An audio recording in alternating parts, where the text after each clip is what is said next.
Hey friends, welcome to the library or welcome back to the library. I have with me today author Chloe Spencer. Round of applause. Yay. I'm super excited to be chatting. Welcome first. Thank you so much for having me here. I'm so excited to be here. Yay. All right. Can you tell us a little bit about how you got started writing and just kind of your journey throughout? Yeah, I think that how I got started in writing, I had always loved writing since I was a little kid. I love to tell this one particular story where I was a little kid and I thought that newspapers were really cool. So I stole a bunch of printer paper from my parents and I ended up making a fake newspaper on crayon. And I was writing out articles and stuff, but then I got tired halfway through and it just started to be scribbles and layouts and things like this. So I presented this to my parents and I was like, "Hey, I made a newspaper." They were pissed because I had wasted all this printer paper. And this is back in I think that this was the early 2000s, so printer paper was kind of pricey. And so they were like, "Yeah, no, you can't just scribble on paper." And so it was my dad who sat me down in front of the computer that sort of taught me how to, and he taught me how to type so that I could type stories, taught me how to use Microsoft Word, and just said, yeah, don't use printer paper. Just type. And so that's how I got into kind of writing stories from there. Oh, okay, that's interesting. I always love to see everybody else is like, well, it's kind of always been a thing. And then I've had a couple really unique stories like, oh, I was riding with my friends and so I love that because it's different. Um, so tell me about your journey, your journey into the first publishing. Yeah, I would say that I got started kind of as a journalist. So for a while, I was an intern, like a reporter with Kotaku, which is like a video game news site. And after I left them, I went on to work with a smaller game site called Game Luster. And I really liked journalism. I really liked being able to report on things and write stories, in particular, uplifting independent game developers and things like that. But fiction has always been my one true passion. Fiction stories, I love writing stories. And so when I was in film school, kind of honing my craft as a screenwriter and as a writer as a whole, I got into writing my first YA novel, which was called Monstersona. And so then I ended up publishing Monstersona with Tiny Ghost Press. It was I was about to shelve it for ever because it just didn't seem like it was the right market for it at the time, but it got published, which was fantastic. And then since then I've just kind of kept writing. I've had a few other adult horror novellas come out, and then I've got my latest release, which is A Haunting Melody. That's a YA sapphic paranormal mystery romance. So yeah. Okay, I did see Monstersona, and I was like, this looks really interesting. So Yeah. tell us the backstory into this and how you got your inspiration for it. Yeah, so Monstersona was a book that I wrote when I was in grad school, and I think I was reflecting on with grad school, film school. I use those terms interchangeably. Sorry for context. So when I was in grad school, I think I was kind of reflecting on a lot of the times where I was very angry when I was a teenager. And there was I had lost someone who was very close to me. My favorite teacher had passed away. And there was a lot of, I think, anger and grief that I dealt with regarding that for years afterwards. And so I wanted to kind of write a book that was just about angry girls. Monstersona kind of focuses on these teenage girls who take off on this cross country road trip in search of safety after a freak explosion destroys their hometown.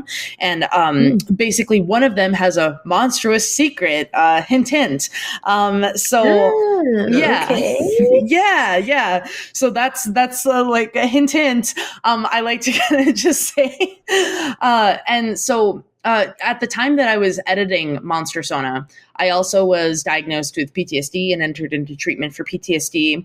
And I realized as I was writing the book and like editing the book with my publisher, that a lot of it centered upon like the experiences of the onset of PTSD. And so I thought that the book could be valuable to kind of illustrate how PTSD like affects your brain as it first sets in, and kind of provide like some context to people. Because I think that in the YA space in particular, there's a lot of books that focus on depression and anxiety. There's a lot that I think focus on traumatic experiences as well. But there's not many that I've found that will specifically say like PTSD, like this character has PTSD. So that's kind of what went into Monstersona. And then with my latest release, Haunting Melody, that one is about like recovering from PTSD and like what life looks like, what life looks like for someone, how someone navigates life with PTSD, because there's also like not a lot of good blueprints for that in YA fiction. And I think when PTSD first sets in, it's very disorienting. It's very debilitating. You think that nothing is ever going to be okay ever again.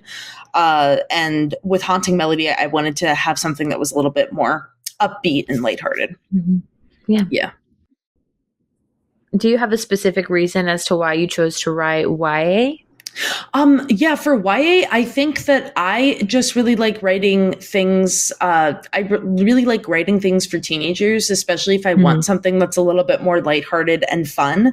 When it comes to writing YA, I try to write the books that I would have wanted to read when I was a teenager.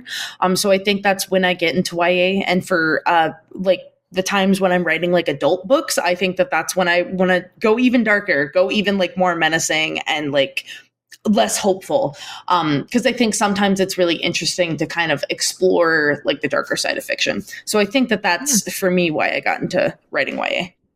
Yeah, that makes sense.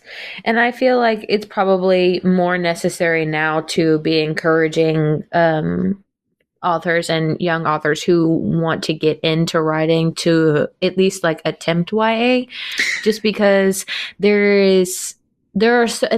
not that there's anything wrong with this, because I am a dark romance girly through and through. I am here for it. Okay, I will read it. I will love it. But it also makes me really concerned because I know that I have a younger cousin who's 13 who likes to read and who has devoured all of Harry Potter and so many other things, and is now trying to jump into books from Katie Robert. And I'm like, no. And she's staying with my dad. And so my dad sent me a message and he was like, is this appropriate for teenagers? And I was like, I really appreciate the fact that you know that I know, because I can do research if I don't recognize the name. And I can very easily go, yes, this is appropriate. No, this is not appropriate. Especially when this young girl was watching me read Court of a Vampire Queen and was like, oh, one of my friends said that's a really good book. And I immediately looked up and I was like, not for you. Yeah. No, it's really interesting. I know that like, unfortunately, there are a lot of kids that are kind of reading. So I'm kind of of this belief that like kids can read a lot of different things, but there are some things that I just think should be a little bit off limits. So it was interesting because actually yesterday I got into this conversation with this. I was at a book signing event, and there was a teacher that was there who I think she like taught middle school, and so she was like, "Is this book like appropriate? Like, is your recent release Haunting Melody, is this appropriate for middle schoolers?" And I'm like, this is a little too mature for middle schoolers. Like it probably would not be like approved by any kind of school board to be given out to middle schoolers specifically. But like a senior, it's written for someone who's like a junior or a senior in high school. So yeah. Yeah, he was asking me about Cassandra Clare, and I was like, let me just do some digging. And I'm looking through this, and I was like, that'll be okay. Yeah. That'll be fine. Like, she's 13, 14, just now getting into the high school age. Like, I think it'll be all right. But anything from my shelf, and I'm just like, Yeah, no. Like, I've heard that there's teenagers that will go to, I saw like a TikTok one time of like a bookseller that said that their like a 13-year-old girl wanted like Haunting Adeline or whatever that one is. Oh my gosh. And the bookseller was suddenly like, so like, here's the book, like just open it up and like take a look. And then the parents like actually learned what it was about. And they were like, oh yeah, no, this is not appropriate for our teenage daughter to be reading, you know? Yeah. No, but unfortunately, like there are very few that I feel like that accurately depict what is a healthy relationship for that age range. Yeah. And not just in dating terms, but in friends, in family, and Yeah. in adults in general. Yeah. Yeah, for sure. Yeah. That's And it definitely. hurts because it was like if there were more of those, and I feel like there were more, like you said, more that spoke on hard things like PTSD, especially in today's where we have such a rough society where there are a lot of students committing certain acts, and I'm just not going to go very far into that, but so many students have PTSD, undiagnosed PTSD, and they don't even know it. And you can get that just from watching a version of some of that online. Like, PTSD is not any one specific thing. Like, you can't get it just one way. Like, you can have any version of it. Yeah. Like, there are a lot of, I think that people still mischaracterize it as a mental disorder that veterans will get, but I'm like, there's a lot of like different ways that you can get PTSD. And honestly, like I'm just, it's not very hard. If your brain is put into a very stressful situation, like there's going to be an impact. I've known people who have, PTSD from SA, like that's one of the things that contributed to my PTSD. And then I've known people who have PTSD from things like car crashes and stuff like that. Yep. And then there's also complex PTSD, which is like kind of like compounded traumatic incidents that just sort of occur over a long period of time. I do have a friend that has CPTSD. And so like that's a little bit different than like regular PTSD in terms of like how that manifests like symptom wise. But yeah, I think that PTSD is still something that's very misunderstood, unfortunately. And a lot of people just think, oh, you don't have it. Well, you weren't active military, so you can't have it. It's like, that's not how the human brain works. Yeah. I mean, because it's one of those like years of emotional abuse. Yes. And verbal abuse can very easily manifest for CPSD. Yes. Yeah. And that's probably where I would fear that it is almost most common. Yeah. It is because especially, and I'm going to say it, and this is not to diminish anything that happens to women, but especially in men, because they are taught to repress. Yeah. You cannot have feelings. You cannot express your feelings. My husband, bless his heart, his heart. It just was not a great situation growing up. And now it is one of those. And I'm like, okay, look, you need to talk to me. Yeah. Express it. If it's a cheer, that's okay. If it's not, that's fine too. If you're angry, that's okay. As long as it's not like physically, that's cool. Yeah. Yeah. But I do agree that that's like really important to start showing appropriate examples of and all that in YA, especially because we need to be gearing our younger generation back towards reading. Yes. Back towards the knowledge base. Yeah, definitely. I think that it's very hard for one of the things that I'm seeing is that it's very most of my YA is geared towards like older teens and that kind of age group. But I am working on things that are like younger YA or something that kind of bridges the gap between middle grade and the YA group, because a lot of times what I'm seeing is like teachers and librarians are going, I don't know what to recommend for these kids. Like, I don't know what is out there for them, because there's some pretty great like middle grade series that I'm seeing out right now. Like there's like some that's, I think Mark Oshiro just started writing like a middle grade series. He's written like a ton of YA novels. But it's really sad to kind of like talk to teachers and librarians and they go, I don't know what to do. Like I can't get kids invested in reading, because there's the kids that are like big readers that really love to like read like the dense books and things like that, but then there's the kids that are just casual readers where that seems overwhelming for them. And it seems like there's a struggle for teachers and librarians to kind of bridge that gap. One sec, I got to get my cat to stop chewing on cardboard. Kiwi, get down. Come here, baby. Sit on your baby bed. There you go. Sit. A fluff ball. Yeah, that's Kiwi. He's like, I don't know what it is, but whenever I do podcasts, they decide that this is the time to act out. They decide this is the time to be like really naughty. Even though he's got his baby bed, he's like sitting right here. He should be enjoying his life, and instead he just wants to be chaotic. Just wants to be chaotic. Frustrating. See, the best that my dogs are usually the same way, but they decided they wanted to go outside, and I was like, if you go out, you're going to be stuck out for like an hour, and they're just like outside, and I'm like, cool. Goodbye. See ya. Have a good time. Goodbye.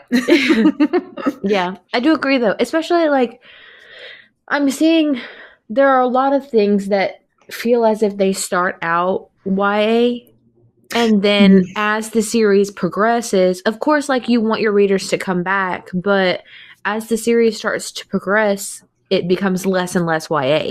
Right. Yeah. No. And I'm seeing like a lot of YA that exists that like it says it's YA, but then I read it and I'm like, this is clearly like these characters are clearly supposed to be like in their early 20s. Like they don't behave or act like teenagers, which is weird. Yeah. Which that's kind of what I got, and absolutely no hate or anything, because there is a lot of back and forth on this author, but like Tracy Wolff and her Crave series. Oh, I'm not familiar with that one. Oh. So, with her situation, or not familiar at all with her work or like situation, or okay. I am out of the drama loop on that one. So Tracy Wolff has the Crave series, and she has a few other works, but that series itself starts out as like it feels when you read it, it feels like a high school for supernatural creatures. Oh, rad. Okay. The girl's parents die, and she has to go to Alaska to live with her uncle who runs this school with her cousin. She has no idea supernaturals exist because her parents never told her, but she is one. Oh. You find out at the very end she is one. But the entire time you're going through this, you're like, okay, it feels like a high school, but also kind of feels like a college. Mm-hmm. Yeah. In a way that all of them seem to be aged between 17 to 19. Okay. Yeah, that's strange. But it reads as though they might be in a high school because it's like the caf is very cliquish, but because they're supernaturals, that's kind of their thing. They stick with. Okay. So that is. But then as you go into reading it, the girl starts to get into a romantic relationship with this young man, and some of the scenes come off as too mature. Yeah. And then when you get into like the second book, there ends up being a love triangle. Mm-hmm. And while I'm not saying that young people can't have feelings for more than one person, it's also like you're trying to feed into a genre that is reverse harem. Mm-hmm. Yeah. But not appropriate. And then she has enough. The drama behind her was that her agent, the feeling is that her agent fed her the idea for this story from someone else who she told that it would not work for her. Oh.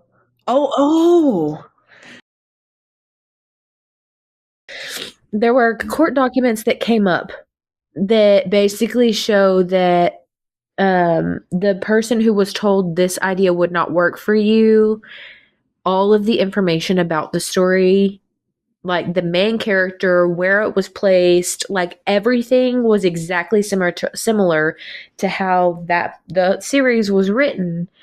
Except, some of the characters' names and the college name was changed in a few small things, but based in the same area of Alaska, same general idea that it's supposed to be like a supernatural type of, it was very eerily similar.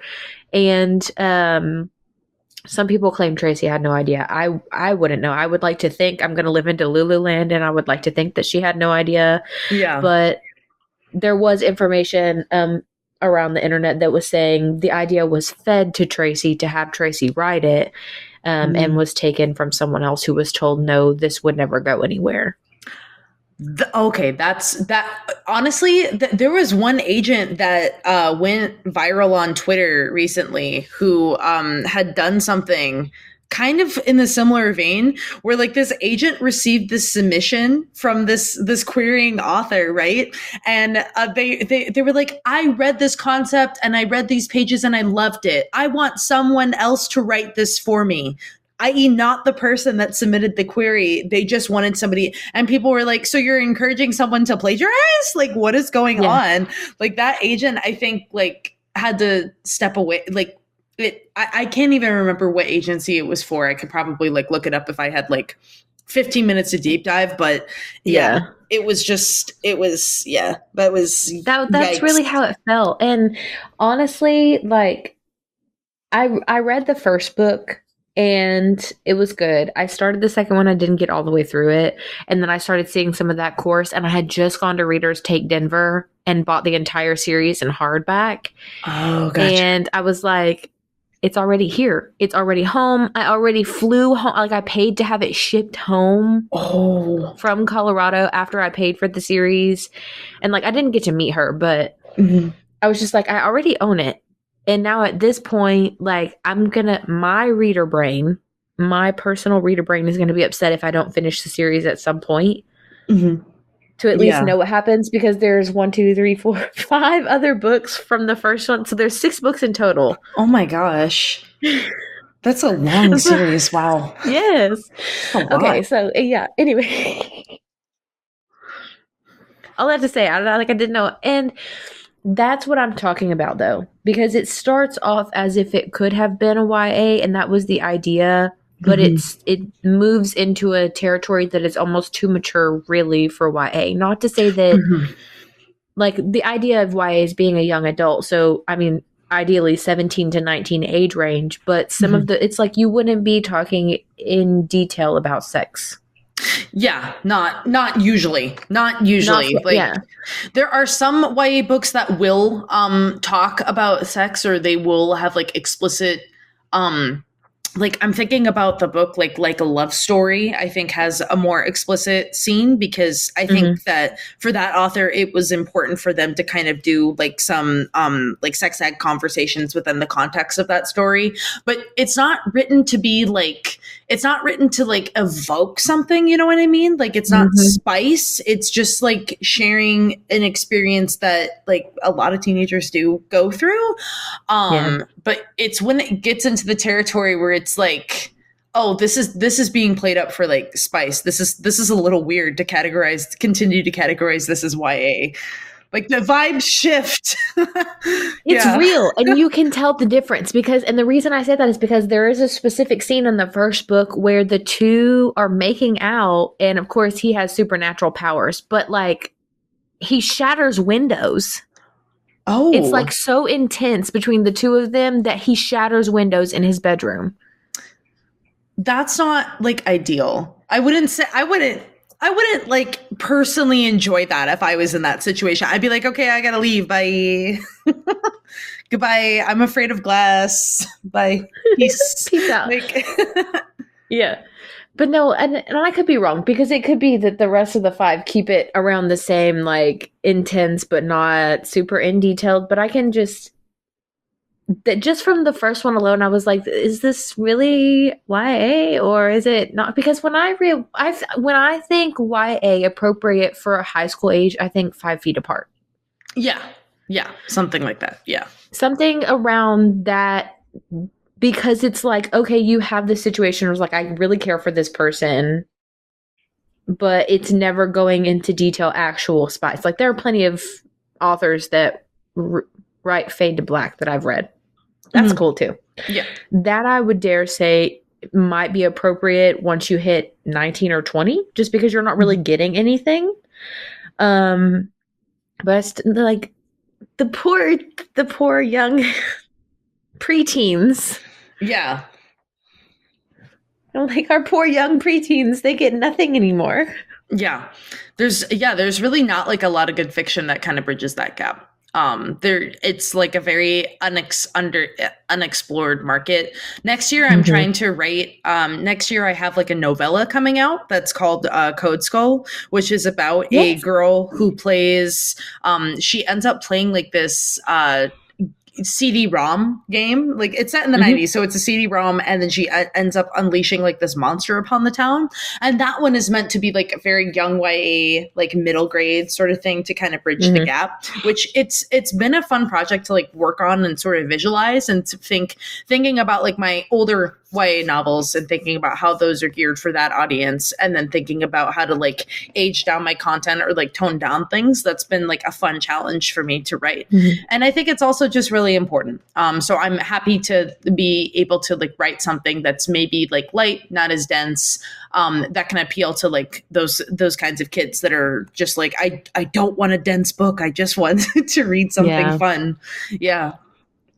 And I also really enjoy I don't know that you would consider these YA, but they're probably no thicker than my thumb, like 200 pages at most.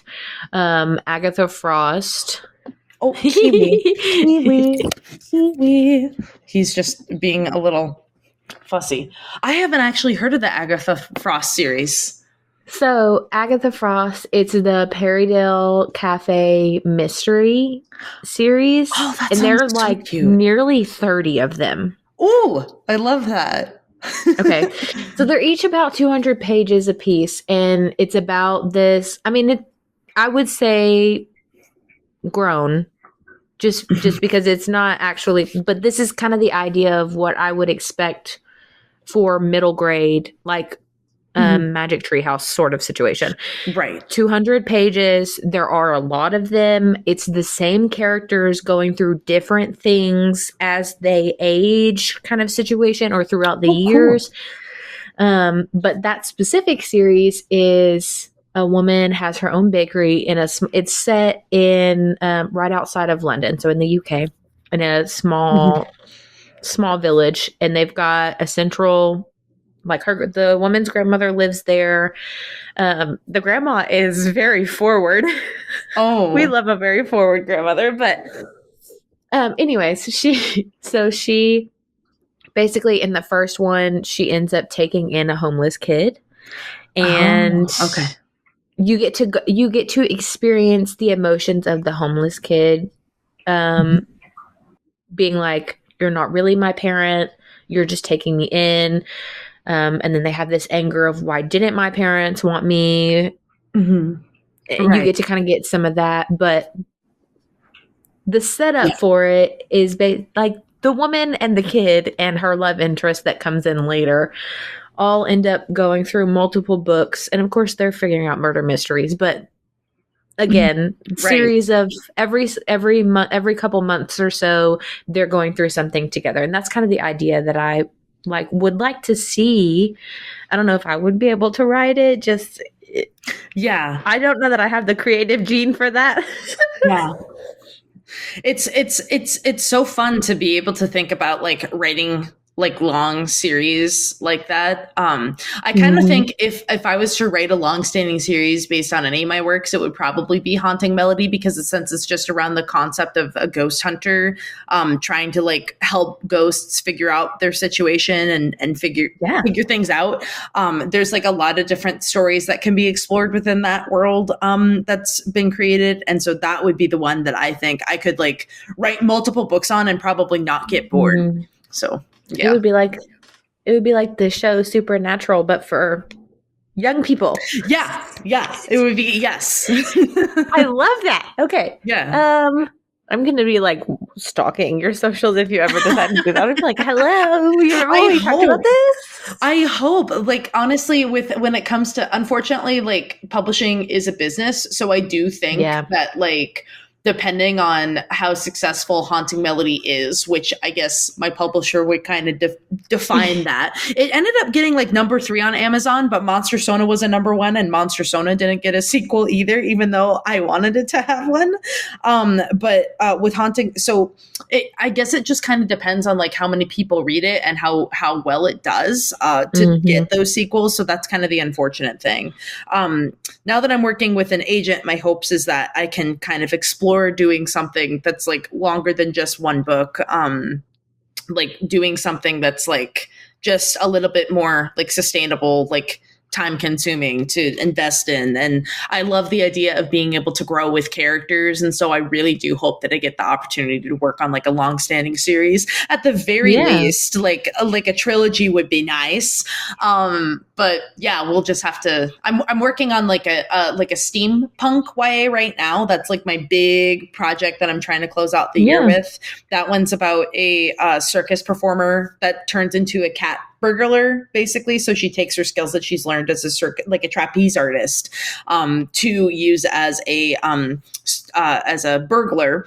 And that one is about, and she ends up getting like framed for the disappearance of a politician's son. And so then she has like a week to find the kid basically before she ends up getting like sent to the gallows. So that one is fun, like high stakes. But I think that there's a lot that you can explore in that world as well. So that's the one that I'm really hoping that once it's all written, it'll be, for sure. I'm perusing your website currently, and I'm looking at all of these anthologies you have done. Yes. Oh my gosh. Tell me a little bit about the start into your anthologies and just kind of how you got into them, your process for that versus doing a full-size novel.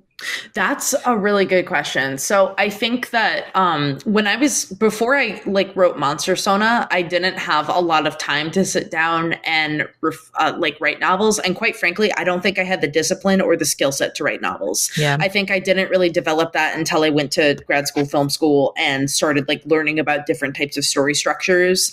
And once I learned about different types of story structures, I could apply it. So with anthologies, I ended up getting involved in this Facebook group called Queer Sci-Fi. And they ended up they have like an annual anthology with like a theme every single year. And so then I ended up submitting to some of those, and I got in. And I think that at the time, Twitter or X as we call it now, was not a dumpster fire. So you could actually find some very cool anthology and small press calls. And so those are really, that's how I kind of got into writing for all these different anthologies, is that it was just like, honestly, networking on X or Twitter. I don't know. I don't know what to use, because I feel like X is just like the worst name for a website ever, but like, I digress. So when it comes to writing like short stories and things like that, I think that I think about short stories as something that just gives you kind of a snapshot of a world, or like is a window into the world, but isn't all encompassing of the entire world. So if a novel is like a photograph album, a short story is going to be like one photo from that album. So I think that with short stories, I'm not interested really in explaining like the rules of the world as much as I would be in a novel, because in a novel, I have time and I have space to explore that. With the short story, I think it's also, for these anthology calls, a lot of it kind of just comes to mind when it's because of the theme. Like there's a specific theme that's picked for the anthology, so you can just kind of write around or write according to that theme. So it's definitely different. I would honestly say in some ways it's harder for me to write short stories than it is to write novels, because I'm in such a like structured mindset now when it comes to writing that I just think of like very dense steps through a story, things like that, that might not necessarily translate well into short fiction. So yeah. So, like, along with your theme, what else do they give you? Like, obviously, it can't be above, like, maybe a certain word count. Yeah, they give you like a certain word count. Sometimes they have like I write for a lot of horror anthologies. So but sometimes they'll have guidelines like no eye stuff. Like we don't want to see anything like involving eyes. Or they'll say, oh, we don't want to see anything that involves like animal cruelty, things like that. I don't write animal cruelty. Like I don't do that. That's one of the things that I can't do. So like those are kind of other things that they'll pick. Sometimes they pick a different time period to write in. I think that there was one anthology that I tried to write a story for. It didn't get into it, but they wanted something that was set in the late 80s to the 90s. So then that involves like an additional layer of research. There was another call that I wrote for that I think was just kind of centered. I think it was the Dark Blooms anthology, and Dark Blooms was supposed to be like a coming of like age anthology collection geared towards girls. So it was geared towards like teenage girls. And so with Dark Blooms, that was one where I had to keep in mind, okay, like we're keeping in a theme of like the trials and tribulations of growing up, but then I'm also trying to write horror that is appropriate to like the YA market. So yeah. Okay. That's interesting. How so obviously your creativity as far as like exploring when you get into those is a little limited because you have a theme and a word count and all of that. Yeah. How do you balance that versus like when you get to let loose for your own novel? That's a good idea. That's a good question. I don't really know. I guess it's just like I feel like when I write novels and novellas, I'm really writing something that I would want to read. Whereas like for short stories, I'm going to be completely honest. I feel like I'm writing for something that like the editor of that anthology would want to read. So I feel like I'm almost catering to their interests a little bit more than I would like my own. So I think that's what makes writing like novellas and novels like so exciting for me is that I'm writing just for myself. But with anthologies, it's like I got to follow all these guidelines. I got to make sure that they like it. Otherwise, it's just not getting in. So yeah. Yeah. Where do you find inspiration when you're looking, when you were looking for Monster and Haunting Melody, or sorry, Monstersona? Yeah. Gosh. And Haunting Melody, where did the inspiration for those stories and that character come from? Like, obviously, I know it had a little bit to do with the PTSD factor, but was that solely it? No. So with Haunting Melody, starting with Monstersona, like influenced by giant monster stories. So I really love things like, as a kid, I liked Godzilla stories. I watched those a lot with my cousin Kenji. I liked a lot of stories that revolved around like giant like mechs and things like that. So I was thinking about like Pacific Rim, things like that, to kind of build up the world surrounding that surrounding that story. I think Monstersona was also inspired by like female rage, because it is a story like about female rage. It's about like a girl that's just so overcome with rage that she can't really necessarily control herself, or one of the girls is. So with that, I was thinking about things like Jennifer's Body, which like is sort of this horror story that's about this girl that ends up becoming like a victim, and then she kind of turns that around and is like using her newfound powers to kind of reclaim like her power, like her bodily autonomy, things like that. So I would say that like Jennifer's Body, I think, was like the primary source of influence for Monstersona. And then Haunting Melody, because that one is, yes, it's paranormal mystery romance, but it's also like contemporary fantasy. So like there's other like fantasy creatures that are in the book. Like, for example, like there are like Arachne, there's like spider people. There's like witches that are mentioned, vampires, selkies, things like that. So those are all called fantasticals. The ghost hunters are kind of treated like a type of fantastical. So they're considered, in that world, they're considered kind of a fantasy creature. And so to build like a fantasy world, I relied on a lot more like building and kind of taking from different books and like IPs and things like that. So Danny Phantom was a big influence for Haunting Melody. Danny Phantom, huge influence. Ghostbusters. I always loved ghost stories when I was Mr. Kiwi. Come here, baby. I always loved Ghostbusters when I was a kid. I love things like Casper. I like Casper the Friendly Ghost, Casper Meets Wendy, and then Kendar Blake's Anna Dressed in Blood. And then with the story, with the novel itself, like there are like kind of beginnings to each of the chapters, which are kind of like it's taking different pieces of like pamphlets or like novels or things or other things that are found within the world that kind of explain the world. And so with incorporating kind of those details in, I ended up like using books like How to Succeed in Witchcraft as inspiration, because How to Succeed in Witchcraft has like these epigraphs that are like, for example, a pamphlet from the private school that the characters attend.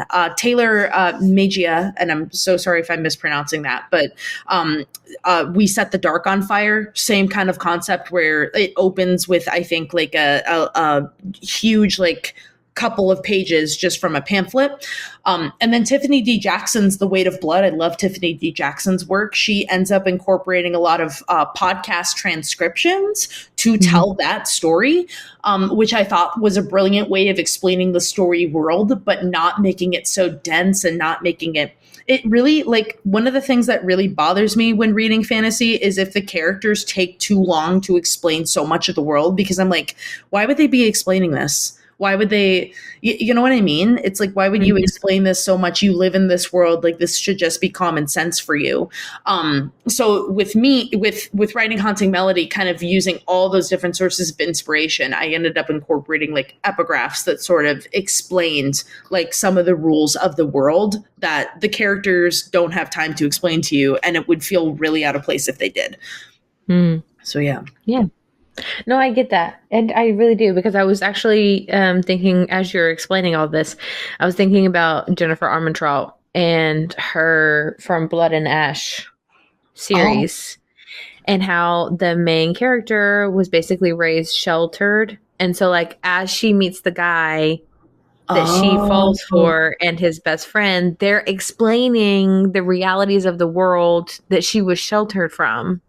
That's smart. See, that's a way to do it without it being weird, because otherwise I'm like, don't explain to me what money is. What are you doing? Like, you know what money is. I can infer that from context clues. Like, yeah. Yeah, for them it's like the gods that you thought were gods are actually not gods, and they're just deities, and the gods that are really gods are not primals. There's like a primal of something, and then there's the primals, there's an old primal, a new primal, and then the primal's children who are gods, and then the gods' children who are deities. And then you have like deities can create demis, which are false gods. It's kind of complex, but that's cool. In explaining all of this, they have also these beings that are called Draken, and it's like a giant dragon shifter. Yeah. Oh, and interesting. Yes. Okay. So I'm explaining this to you. I'm getting off topic, but I'm gonna do it. Basically, what happens is the female main character finds out that she is actually a primal's grandchild, and she ascends. She does what's called an ascension, which is basically she was died and brought back to life, and she becomes a primal. So because she has the gods, the blood of a primal, she becomes primal, like her grandsire.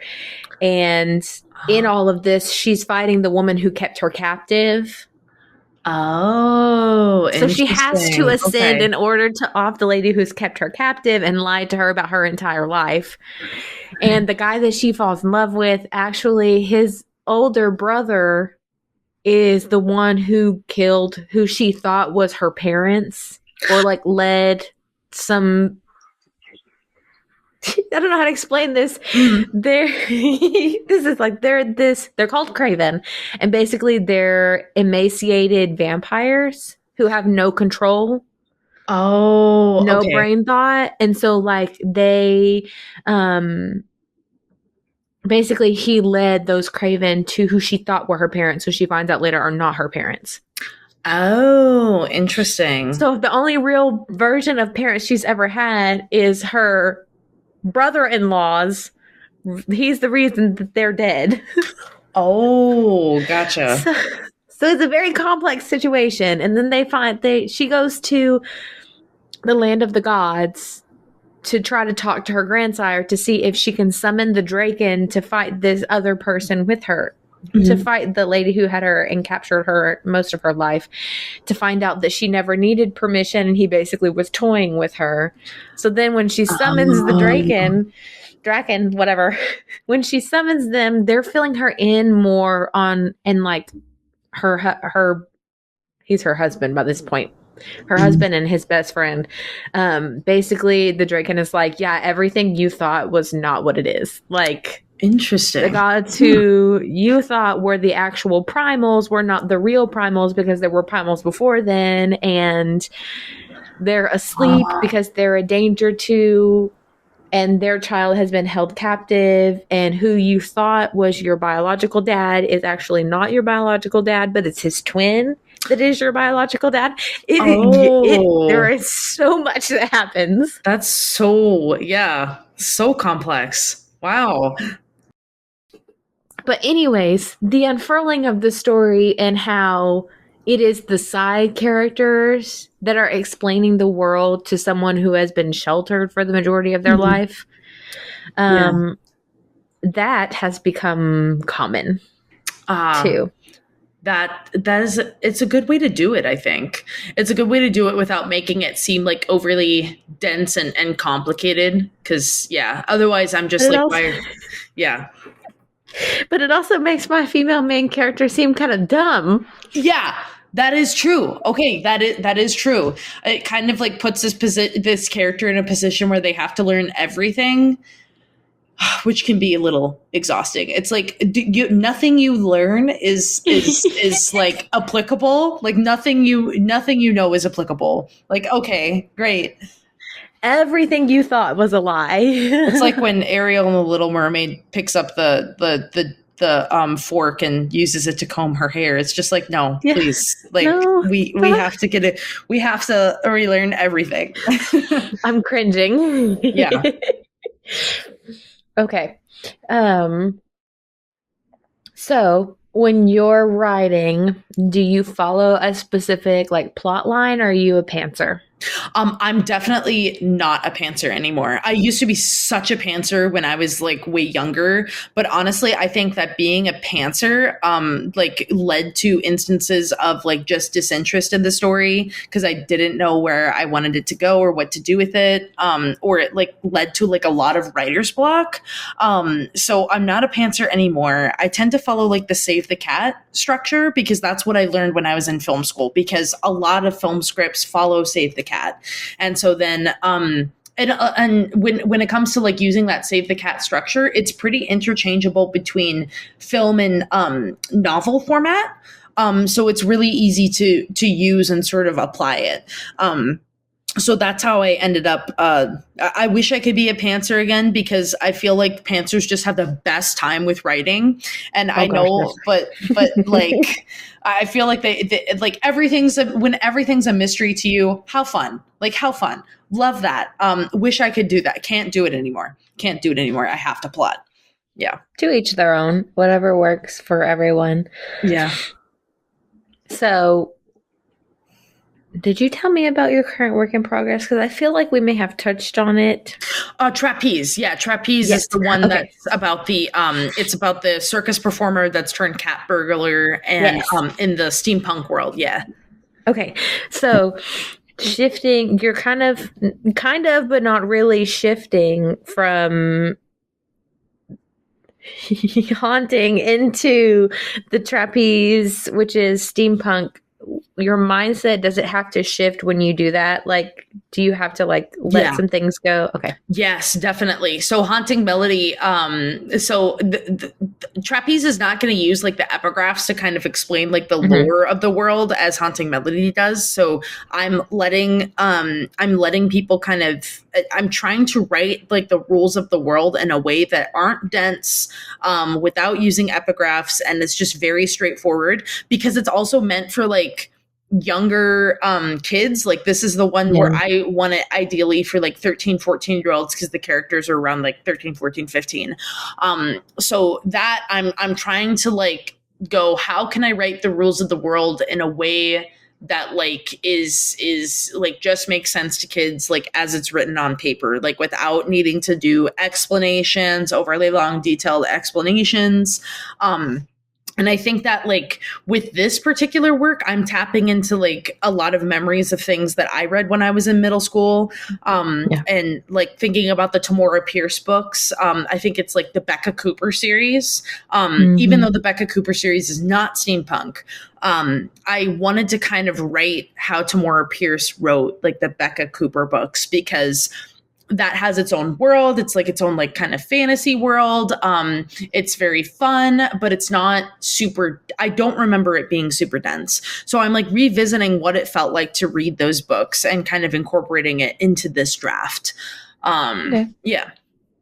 That's interesting.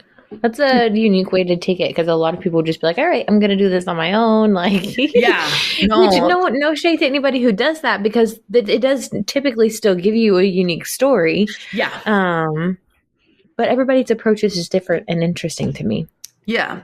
I try to like pick a couple of influences that I can use like as like a primary source of just to like kind of like do the world building. So for, you know, like for Monstersona, it's inspired by things like Godzilla and Thelma and Louise. And like Jennifer's Body. For Haunting Melody, Danny Phantom, like Ghostbusters, and Danny Phantom, Ghostbusters, and like Gravity Falls. So like kind of building in those worlds. And now with this one, with Trapeze, it's like, okay, Tamora Pierce books and the Girl Genius webcomics, because those were like a steampunk webcomic that I read a lot when I was a kid.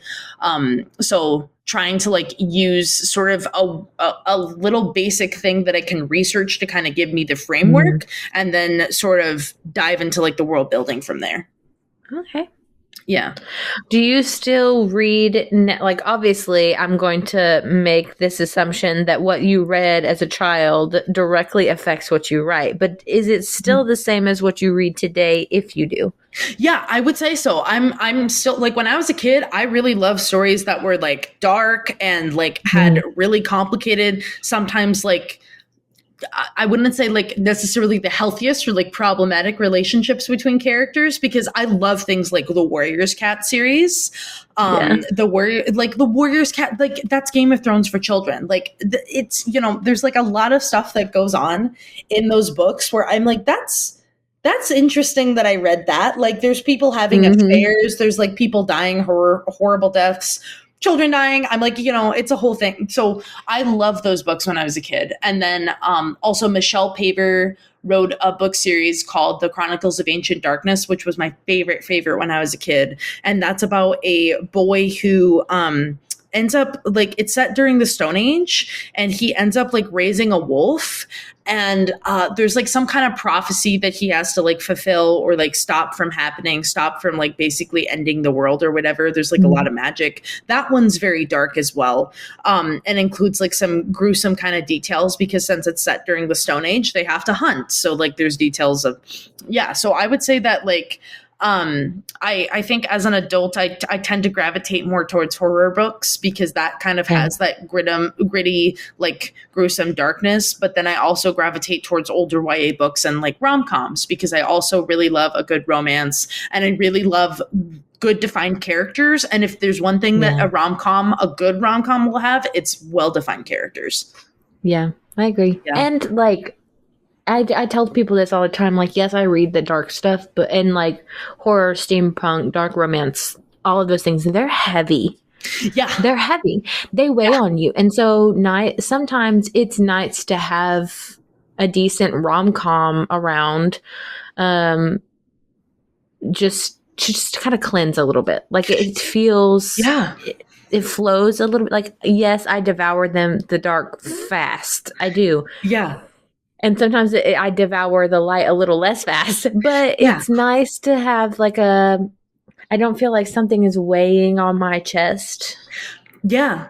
Yeah. Like you do when you finish like a very hardcore book. Sometimes I do have to take a break from like reading a lot of horror, because it can get to a point where it's just very depressing. In particular, if you read books that I think have very hopeless endings, where it's like, oh, this main character just wouldn't stop screwing up, and now like her entire life is ruined. And it's like, okay, there's only so much that I think I can take from that before I need to pivot over to like a rom-com or something as like a palate cleanser. So yes, me too. Okay, so tell us, have you been reading recently, and if so, what have you been reading? I have been reading Boys Come First, which is a book by, I believe the author's name is Aaron Foley, and it's about queer Black men who are in their 30s, I think like 30s, like approaching 40s, and one guy ends up getting cheated on, and he has to move back to Michigan. So he has to move back to Detroit, Michigan. He was living like this great life in New York City. He gets fired from his job at like an ad agency, or like a marketing firm, and then he has to like move back to Detroit, Michigan. And so then he's trying to like kind of like get adjusted to life like in Detroit, Michigan, because he's like, at a certain point, I wanted to get married, like I wanted these things for myself, and like it follows like his story and then like the storylines of two other people. And then I'm hoping to, in terms of like a book that I'm hoping to dive into next, I think that I've got another book called Patricia Wants to Cuddle that I really want to get into. That one is about, I think that's like I think it's like a reality TV show sort of situation, and it's set on like an island, and it involves like a giant monster as well. So keeping in brand with giant monsters for sure. Right on theme there. Yeah. Okay.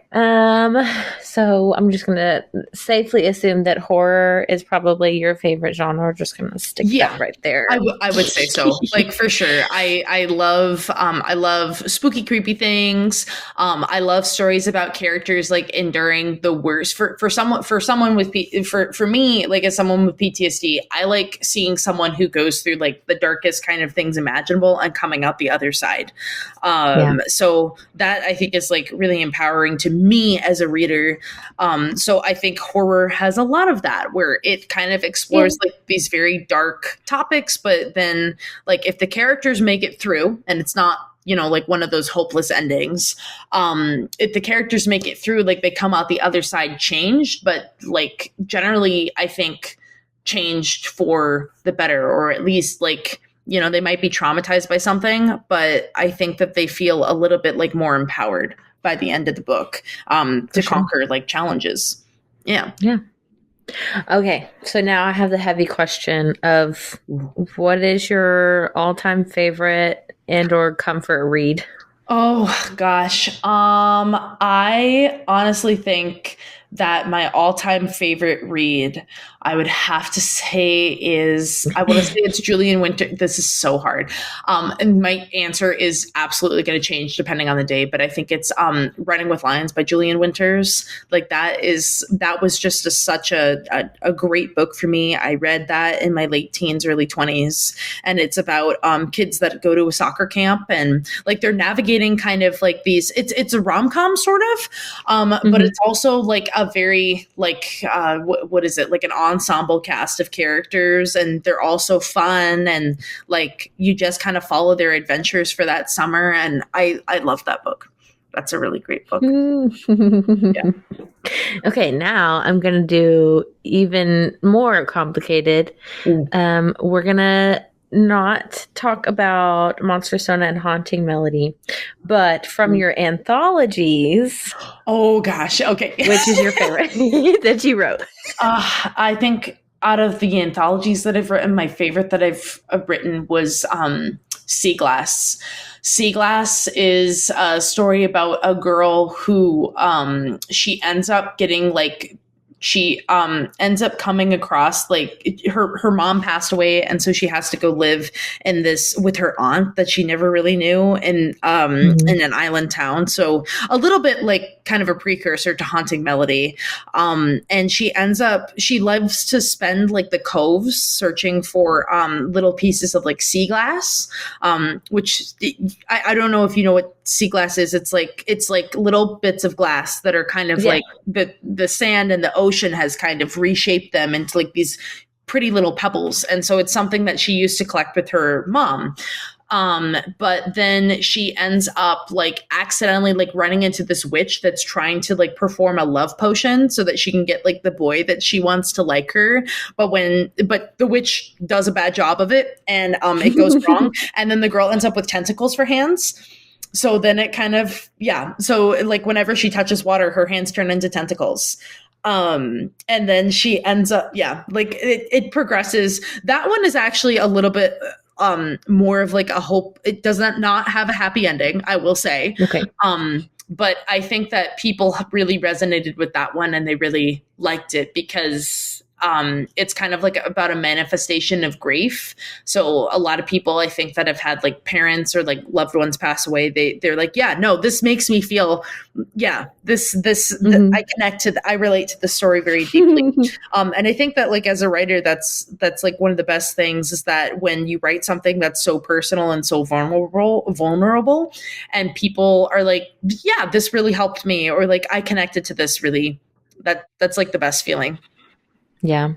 I can see that, because anytime I most of the time when I get on and do these podcasts and I ask people about their works and either the feedback they've gotten or just, how they got there, the effort putting into all of that, a lot of authors, and pending not everyone turns on their camera, but most of them do so that we can see each other. It's a little bit easier for a conversation, but they light up when they talk about their stuff. Right. And that's the goal. I mean, obviously I really enjoyed that, but I also know that like there are some people who go in, and I always crack up when I see these, but I always tell my author friends, I'm like, listen, I know you want the feedback and I know you want to talk to your readers, but I need you to stay away from the ratings. You let me go in and be like, oh no, I'll work with those. Yeah. But I do also like I work hand in hand with quite a few, indie authors. And so I tell them, hey, like you need to see this feedback you got. Like, this is amazing. And sometimes they'll call me and they'll be like, oh my gosh. And I'm like, I know, like, yay for you. Yeah. It's so nice to get good feedback. Sometimes like I've actually read negative reviews that have really good feedback in them, or like they're very like flattering. So like the thing about like the Goodreads sites and like stories where like you have to rate the book is that it's just so entirely subjective, because I think like most people will rate a book based on how much they personally enjoyed it versus like craft. I try to like, if I rate books, I try to rate it based off of like craft more so than like personal enjoyment. But there was somebody that like one time left me a 2-star review for a book, and they were like, but it was disgusting. Like this was like one of my adult horror novellas, and they're like, it was disgusting, but it was written so well that I didn't want to put it down. And I was like, oh my God, thank you. Like, you're willing to traumatize yourself because you like how the book is written. Like, damn, thanks. Like, that's crazy. Yes. Yeah. Was this maybe like Vicarious? No, it wasn't Vicarious. It was Affinity for Formaldehyde. So, Okay. but then like the funny thing about Affinity for Formaldehyde is like how it ends. And like seeing other people's like reactions to how it ends. I'm sorry. Like I know that like it pisses some people off really All right, badly. let me just find It's my so Amazon funny. real quick. Yeah, it's that one is about a queer woman that has to stop her childhood best friend from marrying her grandma. And so it's about like toxic family relationships, and Yeah, it's like it's a Grindhouse Press book, so it goes into like some very like gruesome, nasty details. There's like a brain Yeah. surgery scene that is botched. So like people were like, wow, I really like, but the thing that pisses people off about that book is the ending more than anything else. Good to know. I am going to prepare myself to be upset, but I'm going to try not to be upset. Yeah, it's just so funny. I love seeing reactions to that. I actually brought up Vicarious because I was interested because you have Vicious set to come out soon. And so I was like, please share. Yeah, like so Vicarious is kind of written in the same vein of like it's meant to be like splatterpunk, so it's meant to be like very gruesome and gritty and dark, and it's about and it's also kind of like a dark romance. So it's kind of inspired by things like Exquisite Corpse. So it's about a PTA mom that runs into her childhood bully who put her through a really traumatic incident when she was younger, and the childhood bully basically comes back into her life, and she decides that she's going to date the childhood bully in order to get revenge on her. But then she learns more about the bully and learns like the bully like, yes, did very bad things when she was a kid, was a bully, was terrible, was a terrible child, quite frankly. But the bully also had like very unsafe like people that she was around.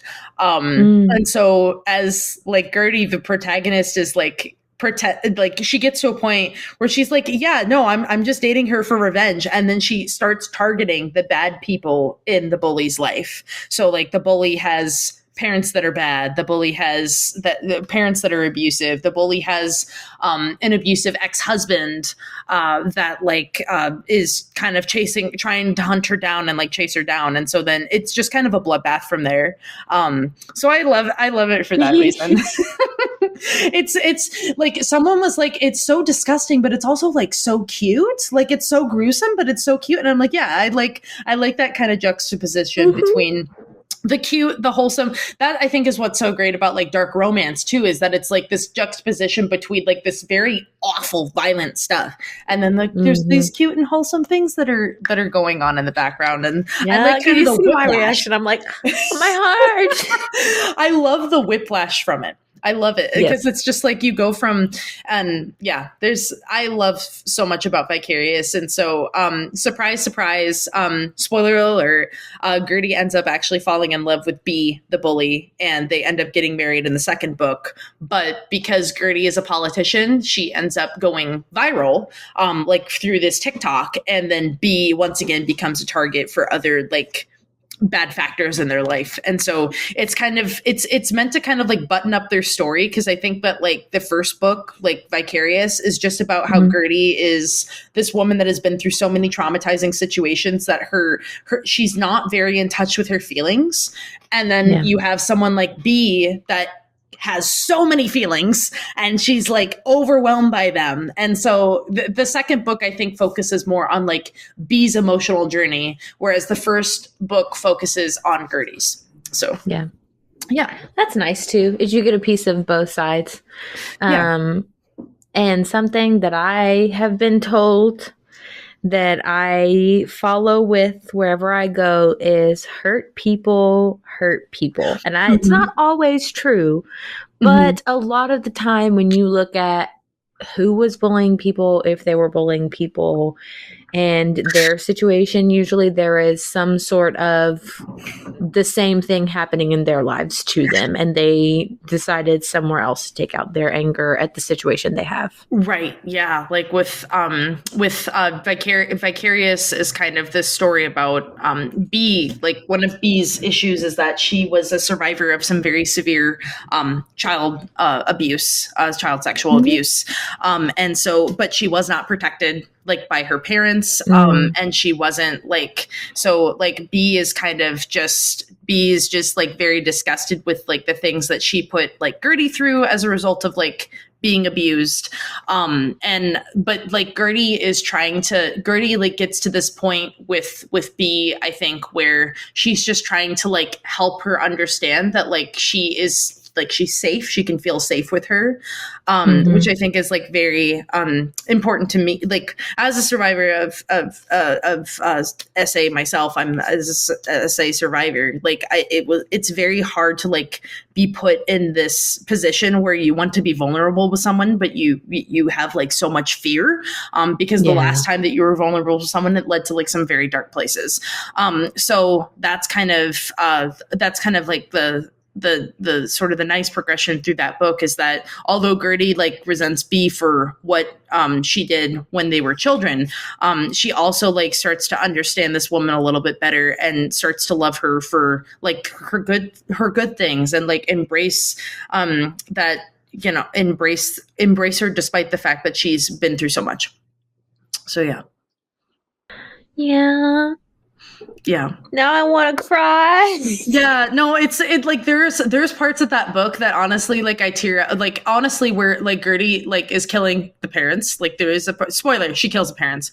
But there's a point where she like says something about like what happened to B when she was a kid, and like that part like makes me tear up because it's just so cruel. And I think that like it's so cruel like how her parents were, but I think especially in like a lot of families where unfortunately not everybody has like a very supportive family when they come to terms with like being essayed and things like that. And so that part still kind of makes me tear up, and like a lot of like B kind of explaining like her like needs and desires to Gertie also like kind of make me very emotional because B likes BDSM things and like those kinds of things. And so then she like feels like really guilty when she explains like to Gertie like the things that she likes, and Gertie's like, hey, no, like this is fine, like don't be overwhelmed, we're gonna figure this out, we're gonna talk about this, we're gonna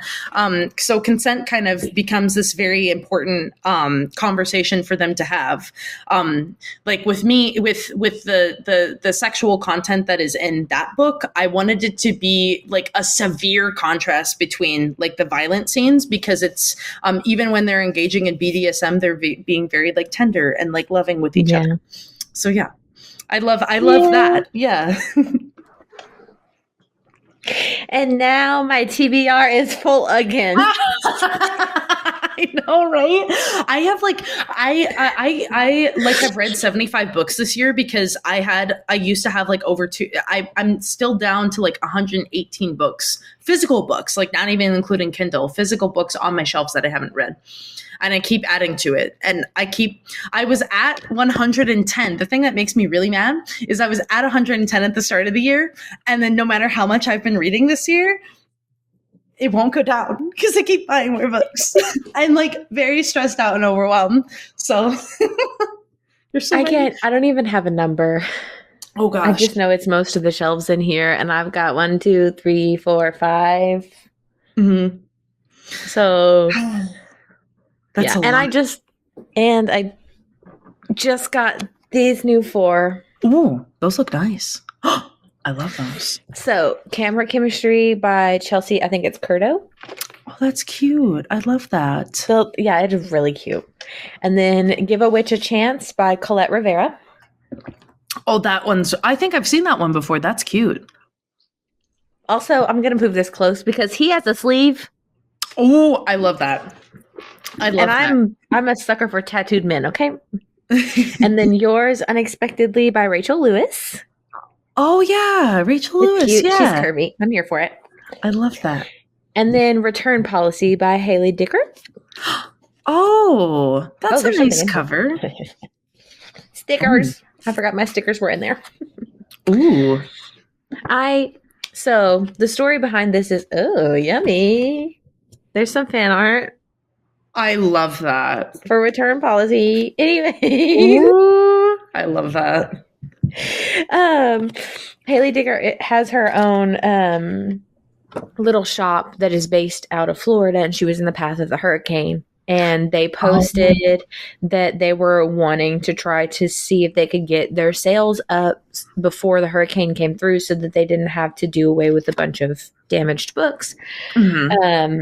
Or they had packaged them, but they wanted to try to get them out of the path anyways. And so I was like, well, I have the funds. And if you're going to be donating $1, I don't know if it was like per item or something, but they were going to be donating part of their proceeds to others in the path of the hurricane after. And so I was like, you know what? It's a good cause. I know the author, and spoiler, I'm going to have her on my podcast. Yeah. But, spoiler. I was just like, it's a small business. It's for good of the people who are around the hurricane area. And I haven't bought new books in a while, so it'll be fine. Fair. Yeah. And I got them here, and my husband was like, is that what I think it is? No, it's not. So then I explained the whole thing, and he was like,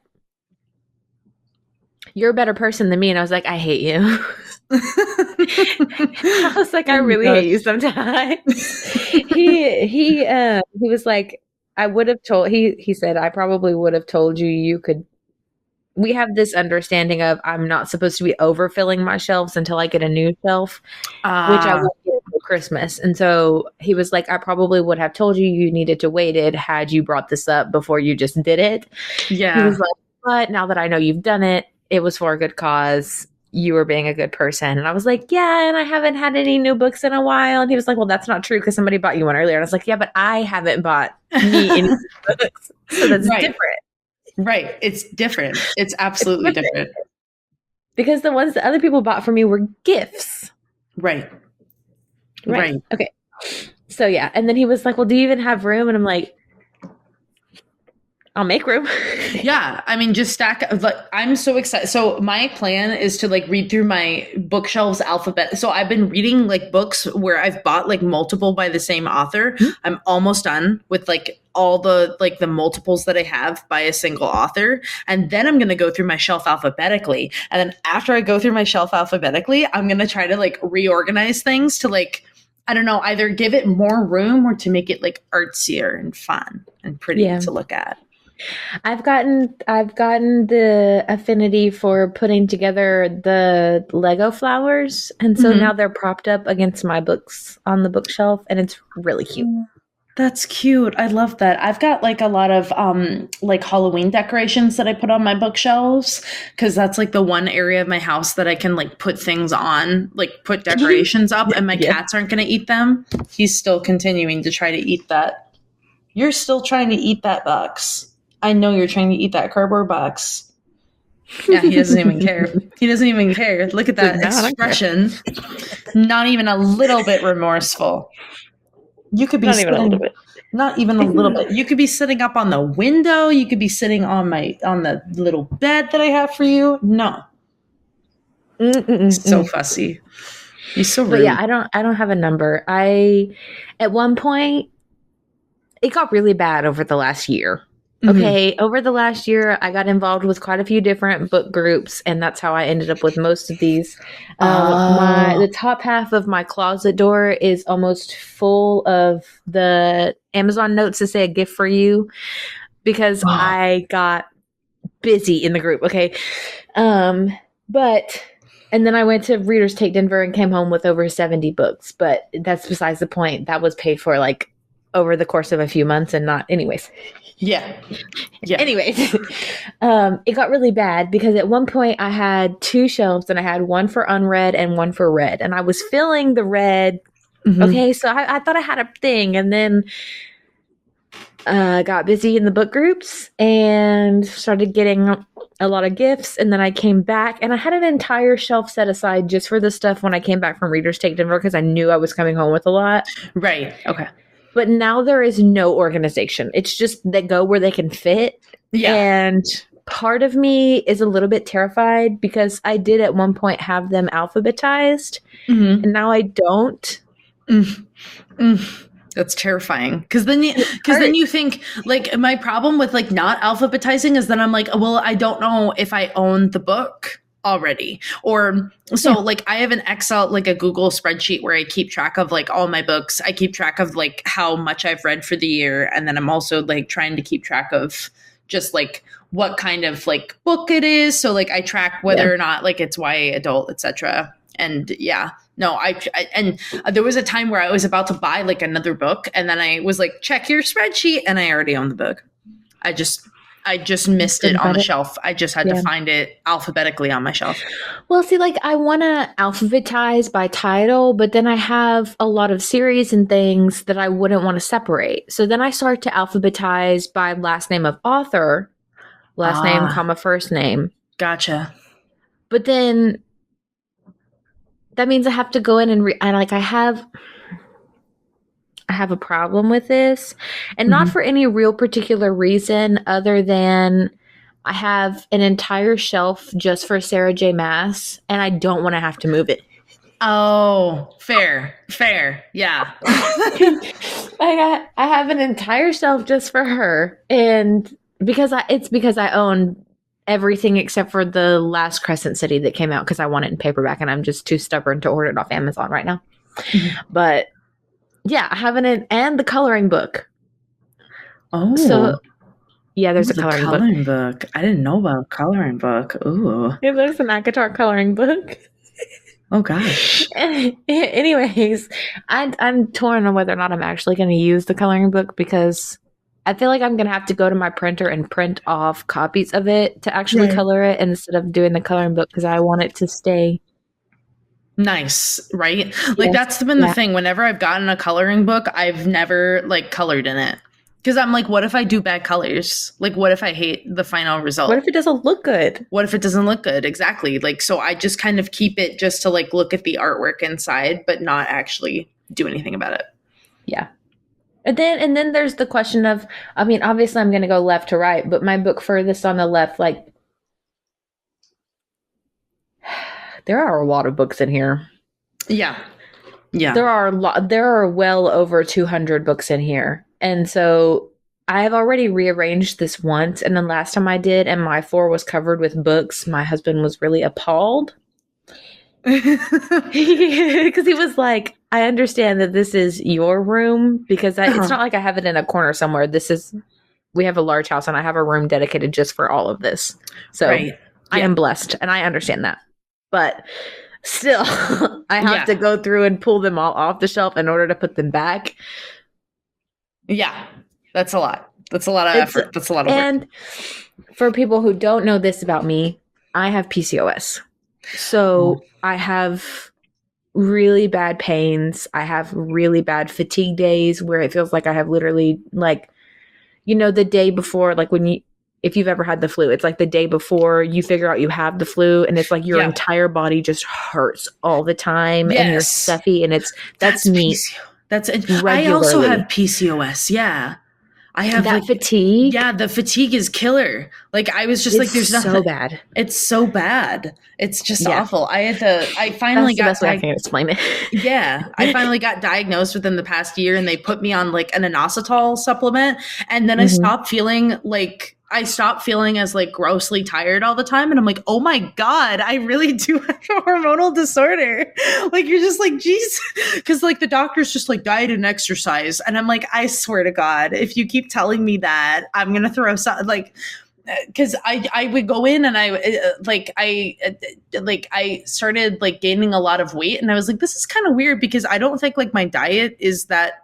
And I had, and I was just like, I was living on my own. And so I was just like very stressed about having to pay for new clothes all the time. Yeah. And so I was like, yo, like I work out like 5 days a week. What's going on? And they're like, diet and exercise. And I'm like, it seems like you didn't hear me. I do exercise like all the time.